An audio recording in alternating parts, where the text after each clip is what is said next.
liang kasang HNPF ni sosi ini jing jaga jing klat no iba Chesterfield thank you bang kwa duar blai habai la sha pen saja ke mesin penyap bat pen saja ki bahing bahasam jong i bala penyap dusmoni i de ki rio transnam kita ki brio ki babat kaan nisanya ki brio ga we trust when we are in problem, any person seeing in problem, when they see a policeman they feel safe, that secure, but they don't know they're in the hands of the killer. The hangni ni ang ba ni pet ba ke statement ba lakman rambui wa ngamtip ye I know nothing about this kata kadai ke ba usutap et miau la sukran tang manlat uthli telara ma tip shisha me te boleh suspend no DGP, Director General of Police. DGP is the authority concerned, main person. Namar ubapha ye kito ba direct ki de DGP.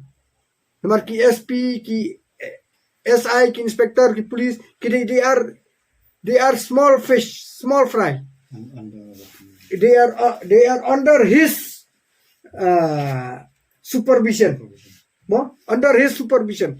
He is the person. He is to be responsible. He should be immediately suspended.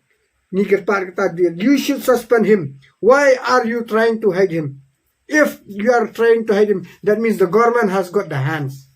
That means the government, the MDA government has got the hands here.